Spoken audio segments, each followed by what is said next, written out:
Hello guys, this is my first video on YouTube. If you like this video, please share with your friends, family and your colleague or also with your classmates. I am starting with this very basic topic and most important topic in your upcoming exam. This is fundamental rights. As you all know, हमारे constitution में total 25 part है जिसमें से third part में हमारा क्या दे रखा है, fundamental rights from article 12 to 35. Okay, so first अभी मैंने बताया आपको थर्ड पार्ट ऑफ कॉन्स्टिट्यूशन क्या बताता है हमें, हमारे फंडामेंटल राइट्स. ठीक है, कहाँ से हमें इसकी इंस्पिरेशन मिली बनाने की, तो American bill of right. American bill of right का मतलब क्या है कि यूएस में जो कॉन्स्टिट्यूशन है उसमें से लास्ट 10 अमेंडमेंट को हम बिल ऑफ राइट बोलते हैं. अमेरिकन ऐड क्यों किया, क्योंकि हम अमेरिका के कॉन्स्टिट्यूशन की बात करते हैं. तो last 10 amendment of American rights is known as the Bill of Rights, and also from Universal Declaration of Human Rights 1948.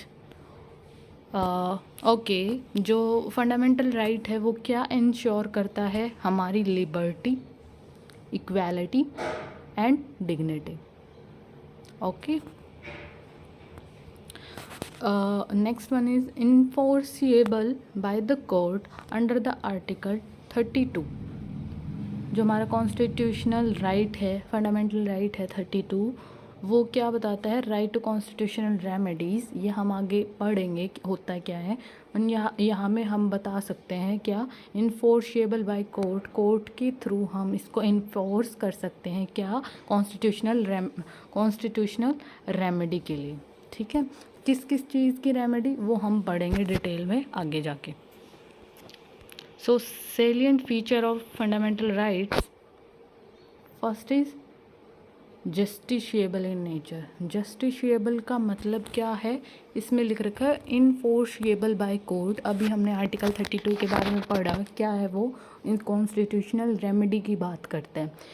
और ये फर्स्ट पॉइंट क्या कहता है कि जस्टिशिएबल इन नेचर, नाम से ही पता चल रहा है जिसको हम जस्टिफाई कर सकें.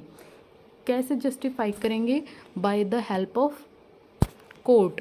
जो और कौन सा कोर्ट, ये नहीं है कि हम डिस्ट्रिक्ट कोर्ट या हाई कोर्ट में जाके जस्टिफिकेशन मांगेंगे, नहीं, ये डायरेक्ट हम सुप्रीम कोर्ट में जाके हम अपने फंडामेंटल राइट के लिए वहाँ पे पिटीशन फाइल कर सकते हैं. तो हम उसको ये जो फंडामेंटल राइट क्या होते हैं, जस्टिफाई कर सकते हैं, हम उनको जस्टिशिएबल होते हैं. Got it. Next point is not absolute. इसका मतलब क्या होता है, सब्जेक्ट टू रीजनेबल रिस्ट्रिक्शंस. इसका मतलब है कि जो हमारे फंडामेंटल राइट है एब्सोल्यूट नहीं है. डैट मीन्स 100% हम नहीं कह सकते कि भाई हमें ये मिल ही गए हैं. इसमें जो गवर्नमेंट है वो अपने अकॉर्डिंग कोई रीज़नेबल रिस्ट्रिक्शन लगा सकती है. जैसे कि फॉर एग्जांपल एमरजेंसी लगती है तो हमारे जो फंडामेंटल राइट्स हैं वो क्या हो जाते हैं, नेग्लिशिएबल हो जाते हैं. बट उसमें एक्सेप्शन क्या दे रखा है, 20 और 21 को छोड़ के. 21 और 20 क्या होता है वो हम पढ़ेंगे अभी नेक्स्ट सेकंड स्लाइड में. तो ये क्या है, एब्सोल्यूट नहीं होता है. इसमें जो गवर्नमेंट है वो क्या कर सकती है, रिस्ट्रिक्शन लगा सकती है. समझ में आ गया. Next one is available against state except some right against the private individual. इसका मतलब क्या है, जो हमारे फंडामेंटल राइट्स हैं किसी पर्सन के अगेंस्ट नहीं होता, किसी अथॉरिटी के अगेंस्ट नहीं होता, हम स्टेट के अगेंस्ट इसको यूज़ करते हैं. स्टेट बोले तो आर्टिकल नंबर 12 इसको डिफ़ाइन करता है, इस टर्म को, स्टेट को. उसमें जितने भी लेजिस्लेचर आ गया, हमारा पूरा स्टेट आ गया, उसको हम क्या डिनोट कर रहे हैं, स्टेट। तो जो हमारे फंडामेंटल राइट्स हैं वो अगेंस्ट किसके हैं, स्टेट के, बट ये प्राइवेट इंडिविजुअल के भी अगेंस्ट हो सकता है इन सम केसेस। कैसे होता है वो हम पढ़ेंगे अभी। उसके बाद है सस्पेंडेड ड्यूरिंग इमरजेंसी। ये मैंने अभी आपको बताया है कि जो हमारे फंडामेंटल राइट्स हैं वो एब्सोल्यूट नहीं है, कोई भी रीजनेबल रिस्ट्रिक्शन लग सकती है। जैसे कि अभी इसमें बताया कि इमरजेंसी के दौरान सस्पेंड कर देते हैं हमारे फंडामेंटल राइट्स एक्सेप्ट 20 और 21। 20 और 21 क्या है वो अभी आएगा तब बताती हूँ मैं। उसके बाद है covered under the scope of judicial review. उसमें जुडिशली का बहुत इम्पोर्टेंट रोल है, ठीक है। कैसे है वो पता चलेगा अभी। Classification of fundamental rights. हमारी कितने फंडामेंटल राइट होते हैं, 6 होते हैं, as you can see in the slide. तो हमारे 6 फंडामेंटल राइट है। First one is, give me a second, right, एक मिनट, right to equality, article number 14 to 18. Second is right to freedom, 19 to 20. Third is right against exploitation, article 23 to 24. Article to freedom of religion, article 25 to 28. Article right of culture and educational right, article number 29 to 30. And right to constitutional remedy, ये हम 2 बार discuss कर चुके हैं। Constitutional remedies जो article 32 के अंदर आती हैं, ठीक है। अब 1 बाय 1 हम इनको पढ़ते हैं। Right to equality means article 14 to 18 इसमें आते हैं। अब आर्टिकल 14 में क्या आता है, इक्वालिटी बिफोर लॉ और equal protection of law. That means कोई भी अगर हमारी स्टेट गवर्नमेंट कोई भी लेजिस्लेशन, सेंटर या फिर स्टेट कोई लॉ पास करती है और उस पर्टिकुलर लॉ की वजह से हमारा फंडामेंटल राइट कॉम्प्रोमाइज़ करता है, हमारी राइट टू इक्वालिटी कॉम्प्रोमाइज़ करती है, तो हम डायरेक्ट सुप्रीम कोर्ट में जाके उसको चैलेंज कर सकते हैं, ठीक है। This is said by this article 14 means before the law हमारा क्या होते हैं, इक्वालिटी होती है, फंडामेंटल राइट होता है, कोई भी इसमें छेड़खानी नहीं कर सकता। Article 15 prohibition of discrimination. अब हमारे देश की विडंबना है कि हमारे अंदर कूट कूट के डिस्क्रिमिनेशन भरा हुआ है। किस किस बेस पे, कास्ट, रिलीजन, कलर, सेक्स और उसके प्रोफेशन के बेस पे भी कर लेते हैं लोग। तो जो डिस्क्रिमिनेशन है उसको प्रोहिबिट करने के लिए हमारा आर्टिकल 15 बोलता है कि ये हमारा राइट है कि हम प्रोहिबिट कर सकते हैं, हमारे साथ किसी भी टाइप का डिस्क्रिमिनेशन नहीं हो सकता। किस किस के बेस पे, हमारी कास्ट के बेस पे, सेक्स के बेस पे और हमारे कल्चर के बेस पे, ठीक है। उसके बाद है आर्टिकल 16 क्या बोलता है, एक सॉरी कहाँ गया, हाँ क्या बोलता है article 16, equality of opportunity in public employment. इसका मतलब क्या हुआ, हमें इक्वल अपॉर्चुनिटी मिलनी चाहिए किसी भी पर्टिकुलर कंपनी में, इवन गवर्नमेंट किसी भी डिपार्टमेंट में। ये नहीं है कि पर्टिकुलर पीपल्स को ही उसमें अपॉर्चुनिटी मिलेगी और जो लोअर कास्ट है या फिर किसी का अलग कल्चर से है या माइनॉरिटीज़ से है उनको नहीं मिलेगी, ऐसा नहीं है। फंडामेंटल राइट क्या बोलता है, हमें इक्वल अपॉर्चुनिटी मिलती है किसी भी प्रोफेशन को ज्वाइन करने के लिए, ठीक है। अगर नहीं मिलती है डैट मीन्स हमारा जो आर्टिकल 16 है वो क्या हो रहा है, वायलेट हो रहा है। उसके बाद आर्टिकल 17 क्या बोलता है, एबोलिशन ऑफ अनटचेबिलिटी। मीन्स जो अछूत जाति के लोग थे, जिनको हम अछूत बोलते थे पुराने टाइम में, पिछड़े हुए वर्ग के जो लोग थे उनको अछूत बोला जाता था। उस टाइम वाली इस प्रथा को आर्टिकल 17 डिनाई करता है कि अगर कोई इंसान अनटचेबिलिटी को फॉलो करता है, डेट मीन्स उसका फंडामेंटल राइट जो 17 है इक्वालिटी वाला, वो क्या होता है, वायलेशन होती है उसकी, जिसकी वजह से वो सुप्रीम कोर्ट में जाके पिटीशन डाल सकता है। ठीक है। नेक्स्ट इज आर्टिकल 18 क्या बोलता है, abolition of title except military and academic distinction. Means हम किसी भी इंसान को उसकी कास्ट के बेस पे, उसकी सेक्स के बेस पे, उसके कल्चर के बेस पे कोई टाइटल नहीं दे सकते। अगर ऐसा किया तो हमारा जो आर्टिकल नंबर 18 है वो क्या हो जाएगा, वोलेशन कर जाएगा, जिसकी वजह से हम डिस्क्रिमिनेट कर देंगे पर्सन टू पर्सन। तो बट इसमें एक्सेप्शन क्या दे रखी है, मिलिट्री और एकेडमिक डिस्टिंक्शन जो होती हैं उसमें जो टाइटल मिलते हैं, जैसे मिलिट्री में मिलता है अलग अलग उनके, जैसे फॉर एग्जांपल किसी ने भी वीर चक्कर मिल गया या फिर कोई और बड़ा टाइटल मिल गया, हम उसको कंसिडर कर सकते हैं। एकेडमिक्स डिस्टिंक्शन, पढ़ाई के टाइम, हमारी एजुकेशनल डिग्री के टाइम हमें कोई टाइटल मिला, हम उसको रिकॉग्नाइज कर सकते हैं। But other than these two field हम उसको बिल्कुल ख़त्म करते हैं। ये हमारा आर्टिकल 18 बोलता है कि हम किसी भी पर्सन को डिस्क्रिमिनेट नहीं कर सकते उसके टाइटल के बेस, उसको टाइटल दे के। ठीक है। तो ये हमारे कितने थे, 4-5 हमारे जो इक्वालिटी के लॉ थे, आर्टिकल 15, 16, 17, 18, जो हमारे ये चार हमारे जो क्या है, 4 नहीं, sorry 5, sorry I am sorry.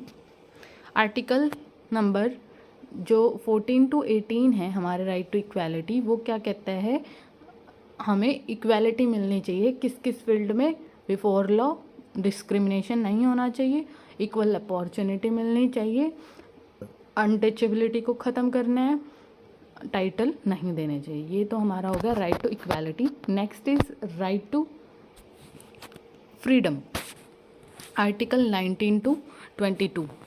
तो फर्स्ट है आर्टिकल 19 जिसमें हमें 6 फ्रीडम मिलती है, freedom of speech and expression, freedom of making assembly, making association, making movement, making any residence at any corner of our country and join any profession. These are our freedom under the article 19. Got it? हमें बोलने की आज़ादी मिलती है, हमें assembly बनाने की आज़ादी मिलती है, हमें एसोसिएशन बनाने की, एसोसिएशन और कोऑपरेटिव जो इंडस्ट्रीज होती हैं वो, कोई भी मूवमेंट मतलब लीगल होना चाहिए, इलीगल नहीं। हमें फ्रीडम है, हम देश के किसी भी कोने में जाके रह सकते हैं और कोई भी प्रोफेशन ज्वाइन कर सकते हैं। ठीक है। Then article number 20, protection in respect of conviction for any offences. इसका मतलब क्या है, अगर हम कन्विक्ट होते हैं किसी भी क्राइम में, किसी भी ऑफेंस में, तो हमें प्रोटेक्शन मिलेगी। ये हमारा आर्टिकल 20 बोलता है।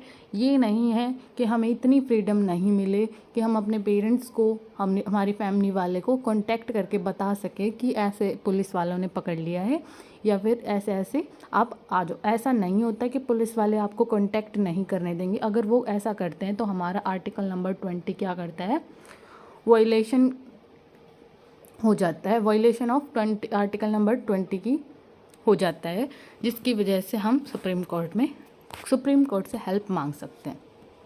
Okay. Next is article 21, most important article है ये, protection of life and personal liberty. ये हम हमारी डेली लाइफ में यूज़ करते हैं।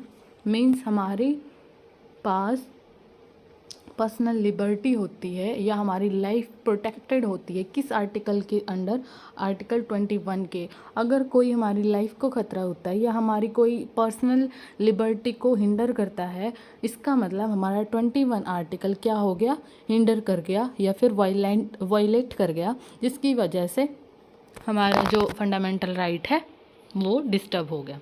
ठीक है, अब रिसेंटली जो हमारा 86th अमेंडमेंट थी इन 2002 में हुई थी कॉन्स्टिट्यूशन में, उसमें हमने क्या ऐड कर दिया था, आर्टिकल 21A। जिस भी आर्टिकल के लास्ट में ऐसे ए लिखा मिल जाए, डेट मीन्स वो जो आर्टिकल है वो अमेंडमेंट के थ्रू ऐड हुआ है। ठीक है, तो ये हमारा ऐड हुआ था आर्टिकल 21A, जो कि कहता है राइट टू एजुकेशन, जो हमें है। इसका मतलब क्या हुआ, हमें फ्रीडम है कि हम पढ़ सकते हैं। अगर कोई हमें पढ़ने से रोकता है तो वो हमारा फंडामेंटल राइट डिस्टर्ब कर रहा है। ठीक है, आर्टिकल 21 क्या बोलता है, protection in respect of arrest and detention. इसका मतलब क्या होगा, अरेस्ट और डिटेंशन में क्या डिफरेंस है। अरेस्ट वो होता है जब हमें किसी पर्टिकुलर ऑफेंस में कन्विक्ट करके जेल में डाल देते हैं, this is permanent. But detention क्या होती है, टेम्पररी होती है। डैट मीन्स एक सर्टेन टाइम पीरियड के अंदर हमें डिटेंट करके रखते हैं, जिसमें हमारे पास मोबाइल फ़ोन सब कुछ होता है, बट अरेस्ट में हमारे पास कोई कॉन्टैक्ट नहीं होता, ना मोबाइल वगैरह होता है।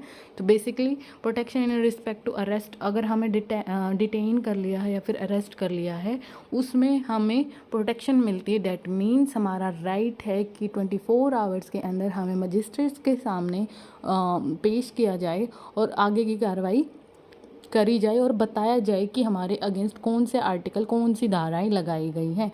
अगर ऐसा पुलिस करती है कि हमें बिना बात के उठा लेती है, जेल में डाल देती है और 2-3 दिन तक हमें नहीं मजिस्ट्रेट के सामने पेश करती, डैट मीन्स हमारा जो आर्टिकल 22 है वो क्या कर जाता है, हमें ये हक देता है कि हमें ये राइट है। अगर ऐसा नहीं होता है तो हम सुप्रीम कोर्ट में जाके पिटीशन डाल सकते हैं कि हमारा आर्टिकल नंबर 22 हिंडर हुआ है और हमें पुलिस ऐसे ऐसे चीज़ें नहीं बता रही है। तो वो सुप्रीम कोर्ट फर्दर इंक्वायरी करेगा और पुलिस को आदेश देगा कि वो जितना जल्दी हो सके उसको मजिस्ट्रेट के सामने पेश करे।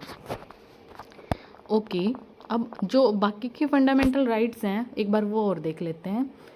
जैसे कि राइट अगेंस्ट एक्सप्लॉयटेशन, आर्टिकल 23 और 4, इसमें क्या कहता है कि हम किसी पर्सन को एक्सप्लॉइट नहीं कर सकते। किसको, prohibits trafficking, bonded and child labour. इसका मतलब क्या है, ह्यूमन ट्रैफिकिंग क्या होती है, प्रोहिबिट होती है। ये हमारा फंडामेंटल राइट है कि कोई भी ह्यूमन ट्रैफिकिंग नहीं कर सकता। दूसरा child labour, force child labour means एक पर्टिकुलर एज से पहले अगर कोई बच्चे को किसी फैक्ट्री इंडस्ट्री में काम करवाता है तो वो एक्सप्लॉयटेशन के अंडर आता है। तो हमारा जो फंडामेंटल राइट है, राइट अगेंस्ट एक्सप्लॉयटेशन, वो क्या कहता है कि हम किसी चाइल्ड को एज अ लेबर वर्क नहीं करवा सकते। दूसरा, हम ह्यूमन ट्रैफिकिंग नहीं करवा सकते। नेक्स्ट है right to freedom of religion, article 25 to 28। इसका मतलब क्या है, freedom of conscience and religious practice. इसका मतलब क्या है, हमें पूरी फ्रीडम है कि हम अपनी मन मर्जी के मुताबिक कोई भी धर्म को अपना सकते हैं with the help of our consciousness. हमें कोई, हाँ, अगर कोई ज़बरदस्ती फोर्सफुली कोई धर्म अपनाने के लिए कर रहा है कि ये अपना लो वो अपना लो, तो वो हमारा क्या हो जाएगा, राइट, फंडामेंटल राइट के अगेंस्ट हो जाएगा। बट हमारा जो right to freedom of religion क्या कहता है कि हमें पूरा अधिकार है कि हम किसी भी धर्म को अपना सकते हैं। ठीक है, उसके बाद है cultural and educational right, article 29 to 30, protection of minorities culture and right to establish institutions. इसका मतलब क्या है, कल्चरल मीन्स कल्चर डिफरेंट, हमारे इंडिया में अलग अलग कल्चर के लोग रहते हैं। तो क्या है, ये जो फंडामेंटल राइट है वो प्रोटेक्शन प्रोवाइड करता है these minorities, all of these minority, मतलब कि जितने भी हमारे इंडिया में माइनॉरिटीज़ रहती हैं, मुस्लिम, सिख, ईसाई, क्रिश्चियन, जितनी भी माइनॉरिटीज़ रहती हैं उनको प्रोटेक्शन प्रोवाइड करता है, उनका राइट उनको फंडामेंटल राइट प्रोवाइड करता है, ठीक है। Culture and right to establish, हाँ second one is educational right. इसका मतलब क्या है, हमारा ये फंडामेंटल राइट है कि हम कोई भी एजुकेशनल इंस्टीट्यूशन एस्टैब्लिश कर सकते हैं। इसका हमें कोई भी रोक नहीं सकता, कोई गवर्नमेंट या फिर कोई हायर अथॉरिटी हमारे ऊपर प्रेशर नहीं डाल सकती कि भाई हम ये इंस्टीट्यूशन नहीं स्टार्ट करने देंगे because of this that reason. नहीं, ये हमारा फंडामेंटल राइट है, हम खोल सकते हैं कोई भी इंस्टीट्यूशन, ठीक है। नेक्स्ट है right to constitutional remedies according to the article 32। ये हम ऑलरेडी डिस्कस कर चुके हैं। तो हमारा जो कॉन्स्टिट्यूशनल रेमेडीज़ का मतलब क्या है, अगर हमारे फंडामेंटल राइट्स हिंडर होते हैं या फिर एक्सप्लॉइट होते हैं तो हमें क्या मिलती है, कॉन्स्टिट्यूशनल रेमेडीज़ मिलती है। और कौन से कोर्ट में हम जा सकते हैं, हम डायरेक्ट सुप्रीम कोर्ट में फंडामेंटल राइट को लेके पिटीशन डाल सकते हैं। डिस्ट्रिक्ट और हाई कोर्ट में नहीं होता ये काम, ठीक है। Next is heart and soul of constitution. ये मोस्ट इम्पोर्टेंट चीज़ है।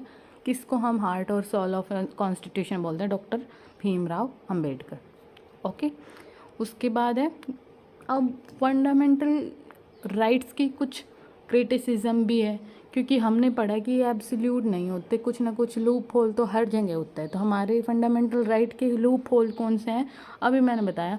Not absolute, subject to many restrictions, means मैंने बताया इमरजेंसी के टाइम हमारी जो फंडामेंटल राइट है वो सस्पेंड कर देते हैं। तो एक ये क्रिटिसिज्म हो गई इसकी। दूसरा एक्सपेंसिव जुडिशियल रेमेडी। अब मैंने बताया कि हमारे फंडामेंटल राइट के लिए हमें सुप्रीम कोर्ट जाना पड़ेगा। अब सुप्रीम कोर्ट जो दूर से आते हैं तो सुप्रीम कोर्ट जाने के लिए पैसे चाहिए, वहाँ पे लॉयर करने के लिए पैसे चाहिए, तो वो थोड़ा एक्सपेंसिव हो जाता है एक जनरल इंसान के लिए। उसके बाद है सम राइट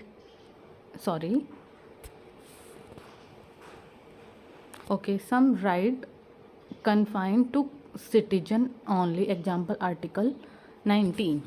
अब इसने बोला कि कुछ ऐसे राइट हैं जो हमारे ओनली किसके लिए अवेलेबल है, हमारे सिटीजन्स के लिए अवेलेबल हैं, जो इंडिया के सिटीजन है। फॉर एग्जांपल कोई एनआरआई है या फिर बाहर सेटल हो गया बट है तो उसके पास इंडियन सिटीजनशिप, बट उसके लिए ये राइट जो है वो नहीं होते।